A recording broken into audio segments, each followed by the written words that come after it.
Today, there was a push for Oregon lawmakers to move forward on several public health bills, including one that involves increasing the price of alcohol. Statewide coalition Oregon Recovers, which advocates for improving addiction treatment, is calling on the legislature to pass it. Fox 12's Brenna Kelly was at their rally across from the state capitol today with both sides of this bill.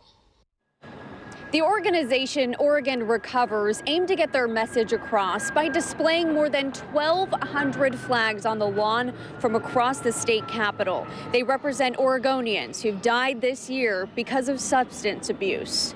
People with Oregon Recovers argue the legislature has expanded access to alcohol during the current legislative session and hasn't fully funded the implementation of a plan to end the addiction crisis. They support the passage of a large behavioral health package, which includes House Bill 3377, the creation of a task force to study how much to increase the price of alcohol with the goal of reducing consumption. My mom died from untreated addiction. I had lots of friends die this year. We know since COVID's hit that we've had an increase in use, increase in overdoses. We have fentanyl coming in now to the Pacific Northwest, and people are dying. We just lost another friend of ours last night. And everybody out there knows what a problem addiction is, and we need our legislators to prioritize solutions. I'm hoping they hear us. I'm hoping they take it seriously, and I'm hoping they're willing to start moving in the direction to support our addicts, our disease. Look at the flags. Look at the flags behind us.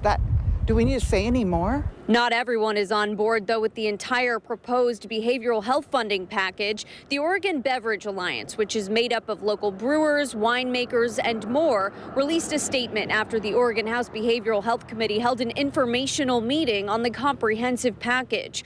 While the Alliance supports the legislature's work on addressing addiction prevention, recovery, and accountability for services, the organization said in a statement House Bill 3377 is not in line with the other bill's priorities. The bill would, quote, create a one-sided task force with the predetermined outcome of raising beer, wine, cider, and spirits taxes, despite alcohol already being the third largest source of revenue for the state.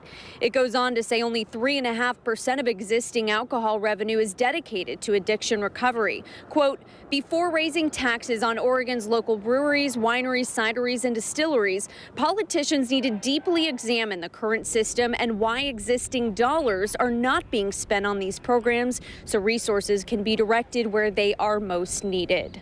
According to Oregon Recovers, House Bill 3377, along with a few other bills related to addiction recovery, remain stalled in the Joint Ways and Means Committee. Reporting in Salem tonight, Brenna Kelly, Fox 12 Oregon.